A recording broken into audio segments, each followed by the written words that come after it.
الحمد لله نحمده ونستعينه ونستغفره ونؤمن به ونتوكل عليه ونعوذ بالله من شرور أنفسنا ومن سيئات أعمالنا من يهده الله فلا مضل له ومن يضلله فلا هادي له ونشهد أن لا إله إلا الله وحده لا شريك له ونشهد أن سيدنا ومولانا محمدا عبده ورسوله صلى الله عليه وعلى آله وأصحابه وبارك وسلم تسليما كثيرا أما بعد فأعوذ بالله من الشيطان الرجيم بسم الله الرحمن الرحيم ظهر الفساد في البر والبحر بما كسبت أيدي الناس ليذيق بعضهم ما عملوا لعلهم يرجعون وقال النبي صلى الله عليه وسلم الخلق كلهم عيال الله أحب الخلق إلى الله أن ينفعهم لعيالهم أو كما قال النبي عليه الصلاة والسلام رب اشرح لي صدري ويسر لي أمري واحلل عقدة من لساني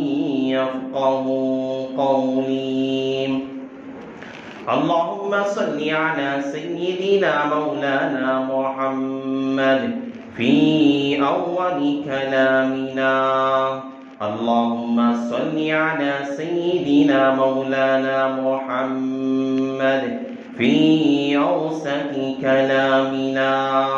اللهم صل على سيدنا مولانا محمد في آخر كلامنا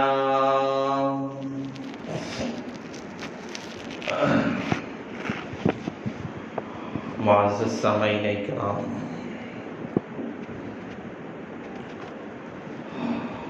اور میرے غیور مسلمان بھائیوں،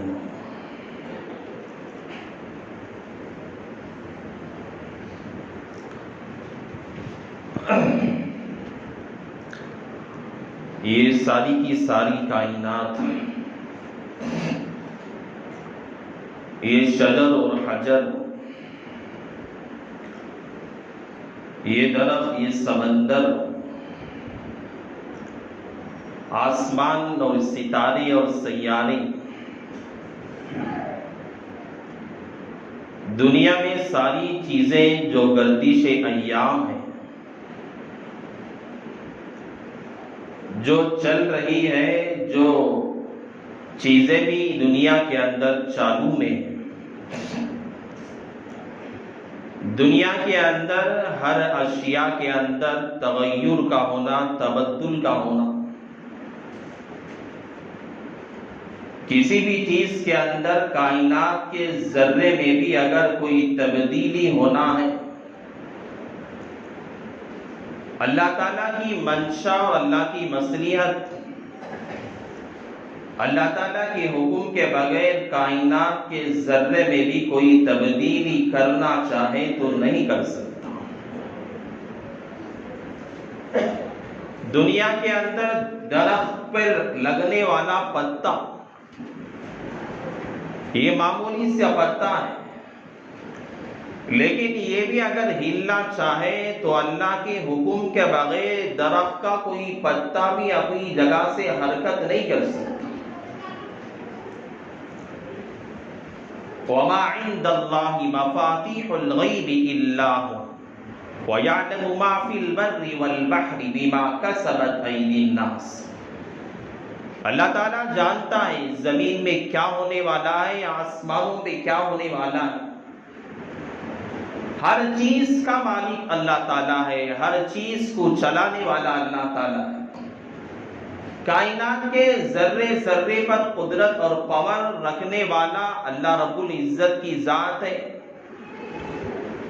اور اس کائنات کے نظام کے اندر جو چل رہا ہے، بڑی تو بڑی چیزیں تو دور کی بات، بڑی بڑی اشیاء تو دور کی بات، بڑے بڑے سمندروں پہ حکم چلانا دور کی بات، آسمان کو کنٹرول میں لانا یہ دور کی بات، نہروں پر اگر حکم چلانا یہ اپنی جگہ دور کی بات، ہواؤں پہ حکم چلانا یہ دور کی بات، فضاؤں کو کنٹرول میں کرنا یہ دور کی بات ہے۔ لیکن اللہ تعالیٰ نے جو ذرہ، کائنات کا جو ذرہ اللہ نے بنایا ہے، پوری کائنات والے مل کر اس ذرے کو اپنے کنٹرول میں لانا چاہے، اسے روکنا چاہے۔ کائنات کے اندر کوئی سائنس، کوئی ٹیکنالوجی، اب تک کوئی ماسا ایسا تیار نہیں ہوا ہے جو اللہ تعالیٰ کی قدرت اور حکم کے بغیر اللہ کے پیدا کردہ چیزوں میں سے کسی معمولی چیز کو انسان کنٹرول کر سکے۔ سب کا سب نظام اللہ کی قدرت میں ہے، اللہ کے ہاتھ میں ہے۔ وَمَا عِندَ اللَّهِ مَفَاتِيحُ الْغَيْبِ إِلَّا هُوَ، جو کچھ بھی دنیا کے اندر چلا کرتا ہے یہ اللہ کے کنٹرول میں ہے۔ اللہ جیسے چاہتا ہے دنیا کا، کائنات کا نظام چلایا کرتا ہے۔ اللہ تعالیٰ نے اسی کائنات کو بنانے کے بعد اللہ تعالیٰ نے انسان بشر کو اللہ نے پیدا جو کیا، اللہ تعالیٰ نے انسان کو پیدا کرنے کے بعد کائنات کے اندر بھیجا، مقصد حیات، مقصد زندگی کو دیکھا۔ دنیا میں آنے کا مقصد کیا ہے؟ انسانوں سے پوچھو، انسان کہے گا میں دنیا کے اندر سب سے بڑا اپنے شہر کا کروڑ پتی بننا چاہتا ہوں۔ کسی سے پوچھو دنیا میں آنے کا مقصد کیا ہے، کوئی کہے گا کہ میں اپنے بیوی بچوں کو پالنا چاہتا ہوں۔ کسی سے پوچھو دنیا میں آنے کا مقصد کیا ہے، کوئی کہے گا کہ میں اپنا بزنس چلانا چاہتا ہوں۔ کسی سے پوچھو دنیا میں آنے کا مقصد تیرا کیا ہے، وہ کہے گا کہ میں دنیا کے اندر عیش و عشرت کرنا چاہوں، میں مزے لے کر زندگی گزارنا چاہوں۔ چند دن پہلے ایک نوجوان میرے پاس آیا اور اسے کہنے لگا حضرت دنیا کی زندگی ہے، 4 دن کی زندگی ہے، میں چاہتا ہوں کہ میرے پاس مال ہو، پیسہ ہو، روپیہ ہو، چاہے مال کسی بھی طریقے سے کیوں نہ آئے، میں چاہتا ہوں کہ چند دن کی زندگی ہے، میں عیش و آرام سے گزاروں، میں آرام سے گزاروں، میں بڑی قیمتی کاروں میں گھوموں، میری یہ زندگی اچھی گزرے۔ چند دن کی زندگی ہے تاکہ اچھی زندگی گزار کے جاؤں، میں فقر و فاقے میں گزارنا نہیں چاہتا۔ دنیا میں اگر کسی سے پوچھا جائے دنیا میں آنے کا مقصد کیا ہے، آدمی کہے گا میں فلاں کام کرنا چاہتا ہوں، فلاں کامیابی حاصل کرنا چاہتا ہوں، میں اپنے گھر کا نظام چلانا چاہتا ہوں۔ لیکن میرا رب کہتا ہے، اللہ کا کلام کہتا ہے، تیرے دنیا میں آنے کا مقصد نہ تیرا کاروبار چلانا ہے، تیرے دنیا میں آنے کا مقصد نہ تیری فیکٹری کا چلانا ہے، تیرے دنیا میں آنے کا مقصد نہ تیرا بس بیوی بچوں کا پالنا ہے، تیرے دنیا میں آنے کا مقصد نہ تو کامیابی کا دنیا کے اندر حاصل کا کرنا ہے، تیرا دنیا میں آنے کا مقصد نہ تو کروڑ پتی کا بننا ہے۔ دنیا میں آنے کا مقصد انسان کا بس یہی ہے کہ انسان جب دنیا سے جائے تو اس کا رب اس سے راضی ہو جائے۔ بس انسان کا مقصد کائنات کے اندر آنے کے بعد یہ جب ساری چیزیں ہیں، بیوی بچوں کے جو ذمہ داریاں آئیں، یہ سب اللہ تعالیٰ سے ہی تو جڑے ہوئے ہیں، اللہ تعالیٰ نے یہ رکھا ہے۔ آپ بیوی کو دیکھو گے محبت سے، اللہ کے فرشتے تمہارے نامۂ اعمال میں اجر لکھیں گے۔ ایک لقمہ لا کے بچوں کے پیٹ میں ڈالو گے، اگر اس کے منہ میں رکھو گے، اللہ تعالیٰ تمہاری مغفرت کے اللہ نے وعدے کر کے رکھا ہے۔ یہ نظام اللہ تعالیٰ نے دنیا کا جو بنایا ہے انسان کے لیے، اللہ کا خوف رکھ کر انسان دنیا میں اپنی زندگی بسر کرے۔ اسی نظام کو اللہ تعالیٰ چلانے کے لیے اور اسی نظام کو برقرار رکھنے کے لیے اللہ تعالیٰ نے اپنے محبوب ترین بندوں میں سے، اپنے چہیتے بندوں میں سے، اپنے محبوب بندوں میں سے اللہ نے انبیاء کا سلسلہ جاری کیا۔ اللہ نے دنیا میں رسولوں کو بھیجا، پیغمبروں کو اللہ نے بھیجا، حضرات انبیاء آتے رہے، حضرات انبیاء سمجھاتے رہے، رسول آتے رہے، اپنی قوم، اپنے قبیلے میں، اپنے خاندان میں آتے رہے، سمجھاتے رہے۔ اور جب قوم نے مانا، قوم حضرات انبیاء کی بات پہ اتباع کرتی، اس کی بات سن کے عمل کیا کرتی تھی، اللہ تعالیٰ اسے دنیا کے اندر، اللہ تعالیٰ جنت کا اللہ نے ایسے لوگوں کو وعدہ کیا، اللہ نے بہترین دنیا کے اندر بھی بدلا دیا، آخرت میں بھی بدلا دیا۔ تو جو انبیاء آئے تھے دنیا کے اندر، جو انبیاء رسولوں کا سلسلہ تھا، اور انبیاء نے بہت سارے انبیاء، میں نے گزشتہ جمعہ بھی کہا تھا 1,00,000 سے زیادہ انبیاء علیہ السلام کائنات کے اندر آئے ہوئے، اور یہ قوم ایسی گزری۔ اللہ تعالیٰ بعض قوموں پہ ایک نبی کو بھیجتا، ایک رسول کو بھیجتا، ایک پیغمبر کو بھیجتا تھا، لیکن یہ قوم ایسی گزری ہے جس قوم پر اور جس قبیلے پر اللہ تعالیٰ نے 13 انبیاء کو بھیجا تھا۔ 13 رسول آئے تھے، 13 انبیاء آئے تھے، اور 13 انبیاء آ کر اس قوم کو سمجھایا تھا۔ اللہ تعالیٰ نے سورہ سبا کے اندر ایک قوم کا تذکرہ کیا۔ اللہ تعالیٰ نے کہا وَكُلُّهُمْ يَرْزُقُونَ، اللہ تعالیٰ نے ان کے لیے حلال پاکیزہ رزقوں کو اللہ تعالیٰ نے تیار کر کے رکھا۔ اس امت کے آنے سے پہلے ایک قوم وہ بھی گزری جسے قوم سبا کہا جاتا ہے۔ قوم سبا قرآن میں اللہ نے بڑی تفصیل سے اس کو ذکر کیا ہے۔ اللہ نے 13 انبیاء اس قوم کے لیے بھیجا تھا، رہنمائی کے لیے، رہبری کے لیے۔ قوم سبا یمن کے علاقے میں رہتی تھی۔ یمن کے علاقے میں پہاڑی علاقوں کے درمیان، ادھر بھی پہاڑ، درمیان میں گاؤں تھا جہاں پہ قوم سبا آباد تھی، اور اللہ تعالیٰ انہیں ایسی نعمتوں سے اللہ نے نوازا تھا قوم سبا کو جس کی ضرب المثل ہے، لوگ اس کی مثال دیا کرتے ہیں۔ اللہ نے بہت ساری نعمتوں سے قوم سبا کو اللہ نے نعمتوں سے نوازا تھا، ہر طرح کی سہولتیں تھیں، ہر طرح کی نعمتیں تھیں، ہر طرح کی راحتیں انہیں میسر تھیں۔ قوم سبا دونوں جو پہاڑوں کے درمیان بستی آباد تھی، جب برسات ہوتی، جب زیادہ برسات ہونے کی وجہ سے دونوں پہاڑوں کا پانی درمیان میں آ جاتا، جس کی وجہ سے رہنے والے لوگوں کو، قوم سبا کے لوگوں کو گھروں کے اندر پانی گھس جاتا، جس کی وجہ سے سارے لوگ پریشان ہو جاتے۔ گھر میں برسات کے وقت میں رہنا مشکل تھا، وہاں پہ زندگی کا بسر کرنا مشکل تھا۔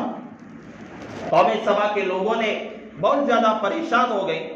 زندگی گزارنا ہمارا مشکل ہے، برسات ہوتی ہے پانی ہمارے گھروں میں آ جاتا، برسات ہوتی ہے ہمارا بیٹھنا اٹھنا ہمارا اپنے گھروں میں مشکل ہو جاتا ہے، تو کرے تو کیا کرے۔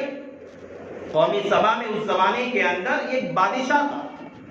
اس بادشاہ کے دماغ میں اللہ تعالیٰ نے کسی آدمی کی رہبری سے اس دماغ میں بات ڈالی کہ جو پانی دونوں پہاڑوں کے درمیان سے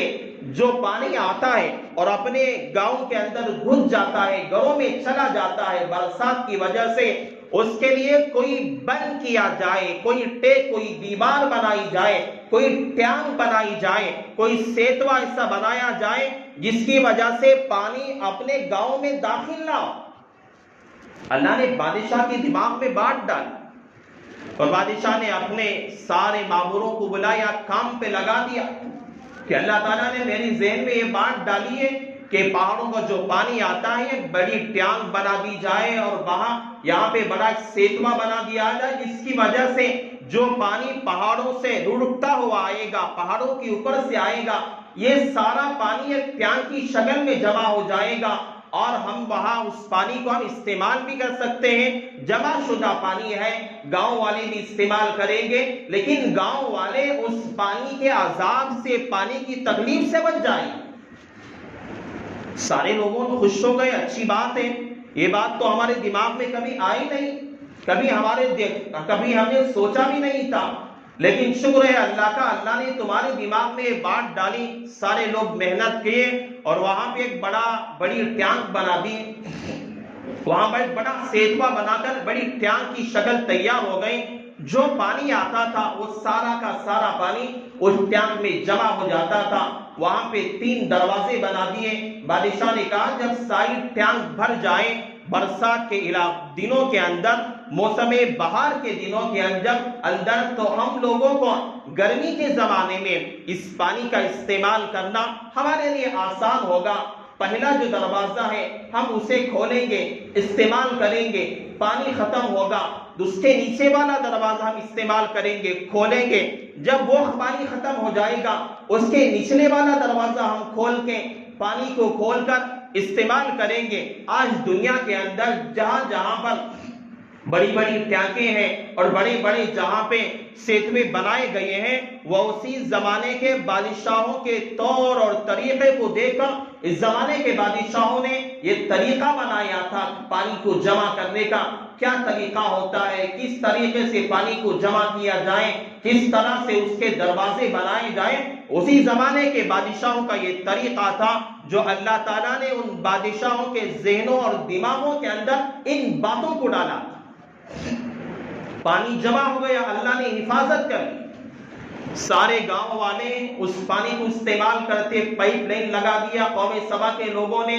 سارے کے آس پاس کے قریے والے، دیہات والے اس پانی کو استعمال کرتے، سارے گاؤں میں پانی جاتا، سارے دیہاتوں میں وہ پانی جاتا۔ جو پانی انسانوں کے لیے مصیبت کا ذریعہ تھا، پریشانی کا ذریعہ تھا، انسانوں کے گھروں میں گھس جایا کرتا تھا، اللہ نے اسے ذریعہ بنا کر انسان کے نفع کی شکل میں تبدیل کر دیا،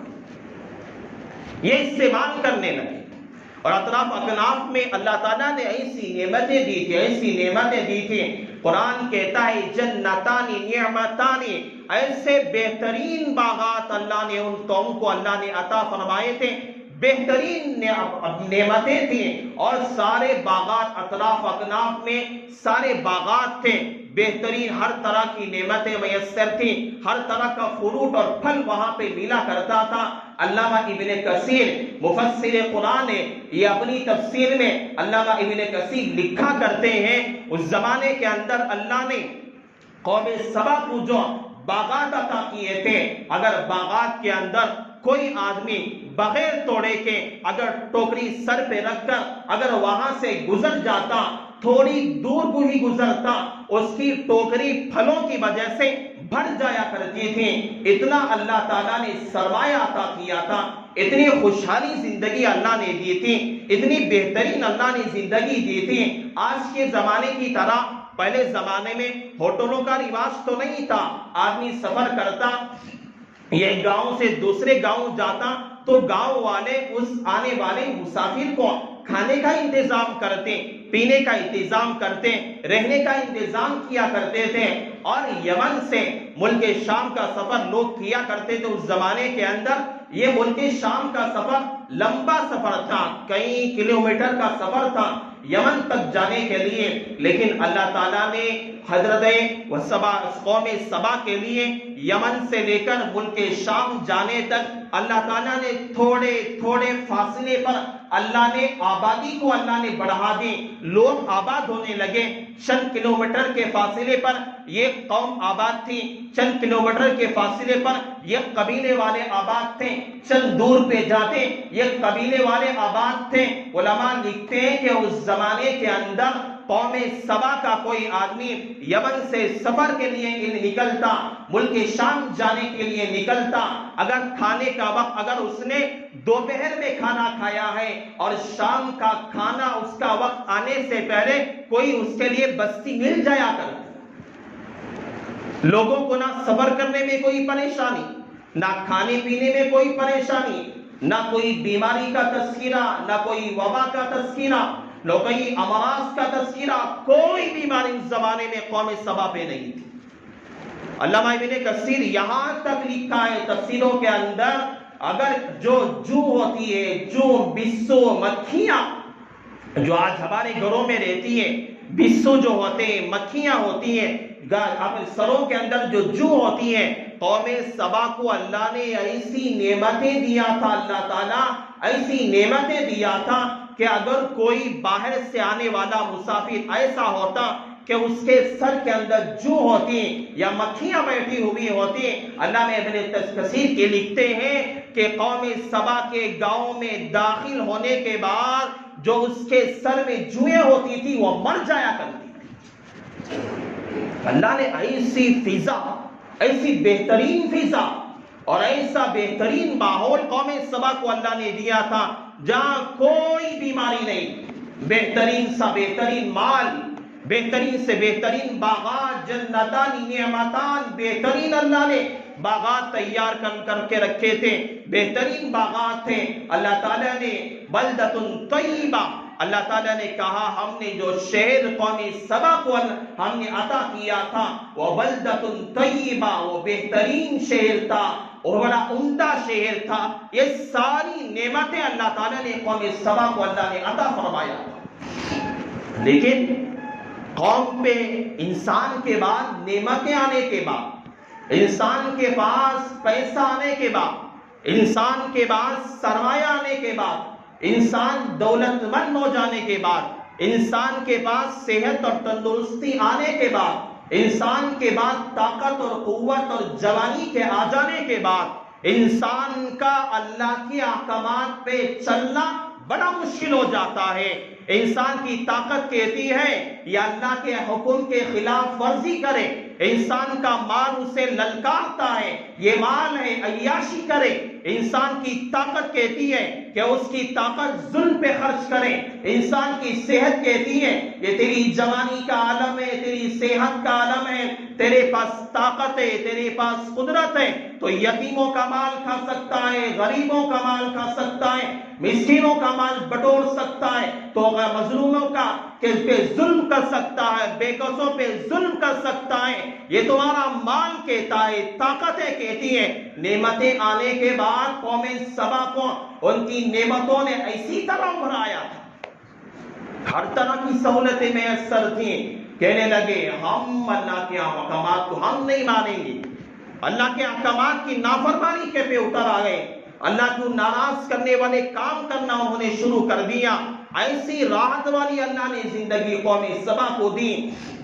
13 انبیاء ہیں، 13 انبیاء نے انہیں ڈرایا، سمجھایا، بشیرا و نذیرا، اللہ نے بشارت دینے والا بنا کے بھیجا، اللہ نے ڈرانے والا بنا کے بھیجا۔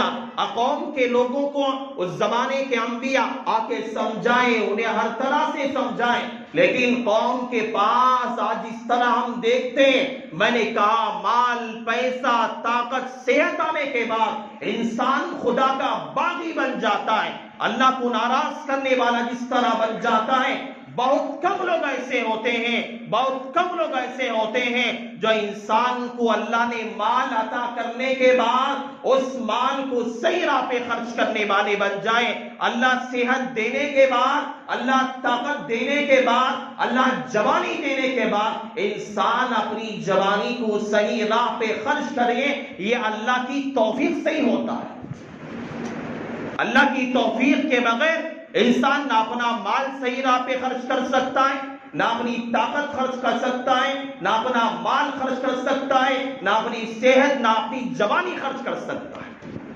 قوم سبا کو یہ نعمتیں حاصل ہونے کے بعد خدا کے باغی بن گئے، اترانے لگے، اب گھمنڈ آ گیا ان لوگوں کے اندر، قوم سبا کے اندر۔ اللہ تعالیٰ نے جب یہ حال دیکھا، اللہ نے سمجھایا یہ تمہارے سے ہونے والا نہیں ہے، اگر یہ کام کریں گے میری نافرمانی کریں گے، ہم نے نعمتیں ہم دینے والے ہیں، ہم چھیننا بھی جانتے ہیں۔ مال دینے والا اللہ ہے، صحت دینے والا اللہ ہے، قدرت و طاقت دینے والا میرا اللہ ہے۔ جب طاقت اللہ دیا ہے، اللہ چھیننا بھی جانتا ہے۔ قوم سبا کے لوگوں کو انبیاء نے سمجھایا، یہ حرکتیں کریں گے تم لوگ، اللہ تعالیٰ تم سے نعمتیں چھین لے گا، لیکن نافرمانی پہ اتر آئے، ماننے والے نہیں تھے، سب کچھ راحتیں ملنے کے بعد نافرمانی کرنے لگے۔ اللہ تعالیٰ نے اسی پانی کے ذریعے سے ایسا عذاب، دردناک عذاب اللہ نے دیا، جو ٹینک بنی ہوئی تھی، جو سیتوا وہاں پہ پانی جہاں جمع تھا، اللہ تعالیٰ نے اندھے چوہوں کو اللہ نے وہاں پہ مسلط کر دیا۔ سریع لکم، قرآن نے کہا یہ سریع، یہ ایسا لفظ ہے، یہاں مفسرین کہتے ہیں اللہ نے چوہے، وہ بھی کیا، اندھے چوہے جو نظر نہیں آتا، اللہ نے اندھے چوہوں کو اس ٹینک کے پاس اللہ نے بھیج دیا۔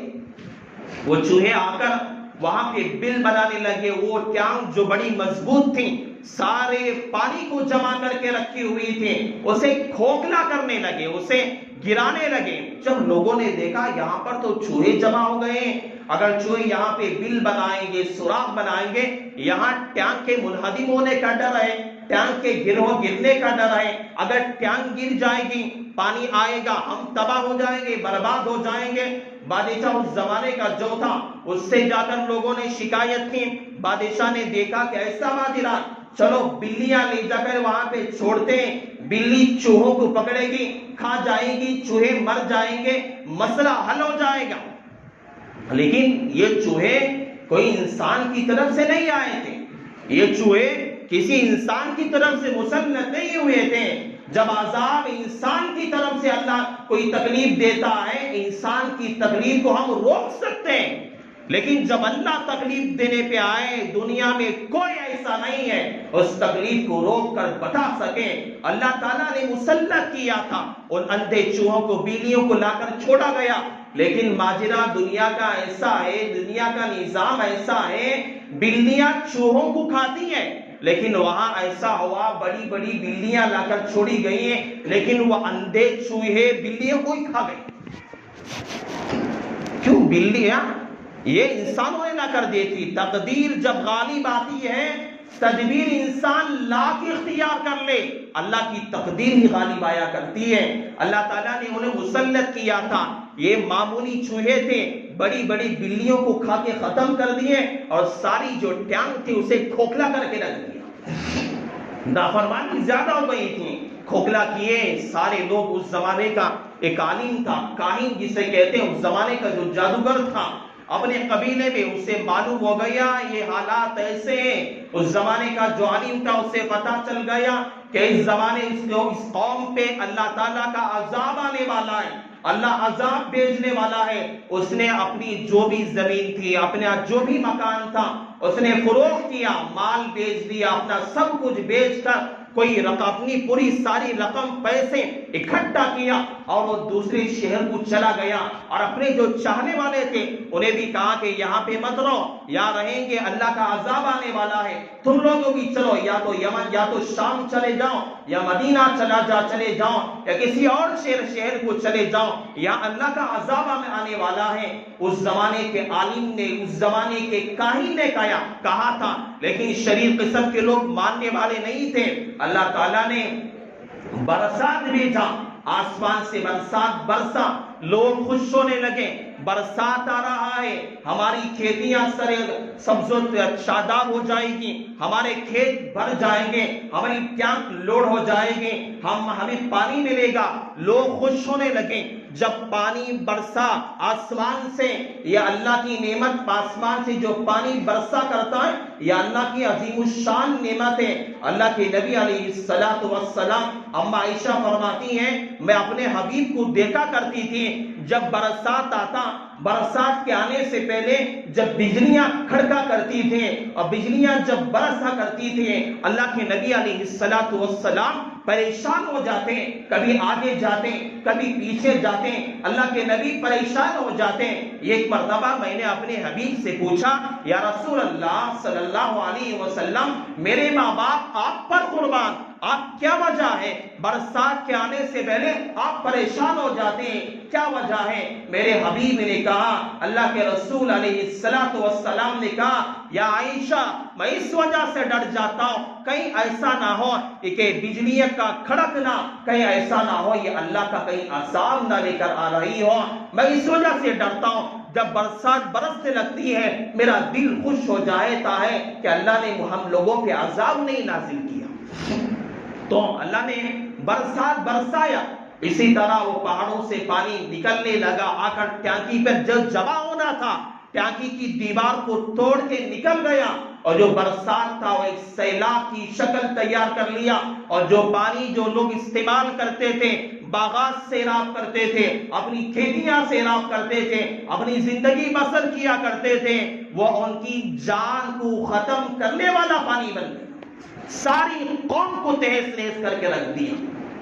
وَمَزَّقْنَاهُمْ كُلَّ مُمَزَّقٍ، اللہ قرآن نے کہا ہم نے ان کو ٹکڑیوں میں تبدیل کر کے رکھ دیا، ہم نے ان کے ٹکڑے ٹکڑے کر کے رکھ دیے جو ہمارے ساتھ کرتے ہیں۔ وَجَزَيْنَاهُمْ بِمَا كَفَرُوا، قرآن کہتا ہے یہ بدلہ ہے ان کی نافرمانی کرنے کا، ہم بدلہ دیتے ہیں ان کے گناہ کرنے کا، انہیں نے گناہ کیا، نافرمانیاں کی۔ وَمَزَّقْنَاهُمْ كُلَّ مُمَزَّقٍ، قرآن کہتا ہم نے انہیں ٹکڑیوں میں کاٹ کے ہم نے رکھ دیا۔ اس قوم سبا کو دنیا کے لیے ایک مثال بن کے رہ گئی ہے۔ یہ قوم کے اندر اس زمانے کے اندر بھی کوئی ایسا نہیں ہے، ہم بچ کے رہ جائیں گے۔ یاد رکھو، جہاں پر بھی کوئی بھی شہر ہو جائے، کوئی بھی گاؤں ہو جائے، کوئی بھی علاقہ ہو جائے، جہاں اللہ کی نافرمانی ہوتی ہے، جہاں اللہ کے ناراض کرنے والے کام ہوتے ہیں، جہاں یتیموں کو ستایا جاتا ہے، بیواؤں کا مال کھایا جاتا ہے، جہاں حرام خوری زیادہ ہو جاتی ہے، جہاں حرام کا مال کھایا جاتا ہے، جہاں پہ رشوت خوری زیادہ ہو جاتی ہے، جہاں عیاشی زیادہ ہو جاتی ہے، جہاں شرابیں پی جاتی ہے، جہاں ننگا ناچ کیا جاتا ہے، جہاں پہ زناکاریاں زیادہ ہو جاتی ہیں، بدکاریاں زیادہ ہو جاتی ہے، جہاں پہ دینی قلعوں پہ اپنا حملہ کیا جاتا ہے، دین کا مذاق بنایا جاتا ہے، علماء کی توہین کی جاتی ہے، سمجھ لو اس قوم پہ عذاب آنے والا۔ کوکن کے علاقے کے اندر سوشل میڈیا پر ہم لوگ نیوز چینلوں کے اندر جو دیکھ رہے ہیں کیا ہوا ہے، مہاراشٹر کے علاقے کے اندر ساری کی ساری بستیاں تہس نہس ہو گئی،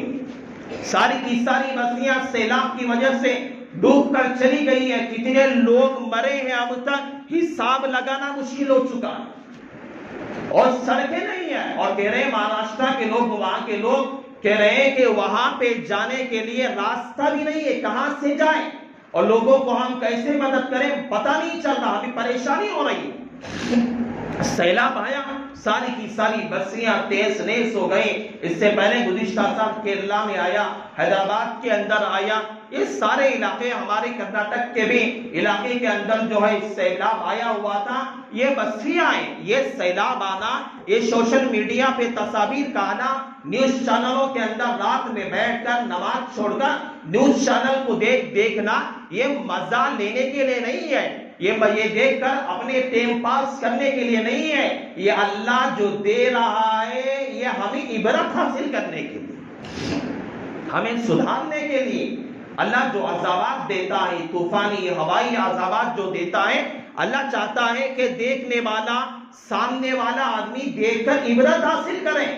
غلط راستے پہ سیدھے راستے پہ آ جائیں۔ اللہ سامنے والے کو سمجھانا چاہ رہا ہے، اگر تم نہیں سمجھو گے تمہارا حشر بھی وہی ہوگا جو کوکن کے والوں کا ہوگا،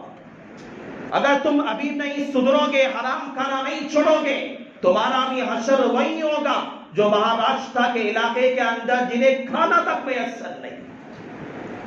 جن کے گھر بے گھر ہو چکے، جو مال پہ فخر کرنے والا، جس کا مال ختم ہو چکا، تباہ ہو چکا، برباد ہو چکا۔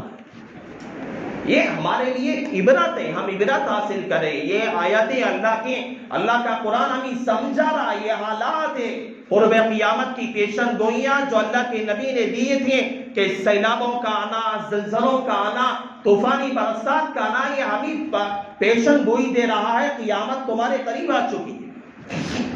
اس لیے ہم حالات کو سدھاریں. اور جو علاقے کے اندر مہاراشٹر کے کوکن کے علاقے کے اندر جو سیلاب آیا ہوا ہے برسات کی شکل میں، جو سیلاب اللہ کے لیے کی طرف سے ایک عذاب کی شکل اختیار کر گیا، یہ عذاب اللہ کی طرف سے آیا ہوا ہے. ایسا ہم بے فکر ہو کر نہ بیٹھیں کہ ہمارے اوپر نہیں آئے گا. ہم اللہ کی وجہ سے ہم ڈرتے رہیں، ہم ان لوگوں کو دیکھ کر عبرت حاصل کریں اور لوگوں کے لیے جہاں تک ہو سکے تعاون اور مدد کرنے کی کوشش کریں. اپنی ہر نماز کے بعد ان لوگوں کے لیے دعائیں کریں. پوری امت کے لیے اپنی دعاؤں میں خاص خیال رکھا کریں. اور اسی طرح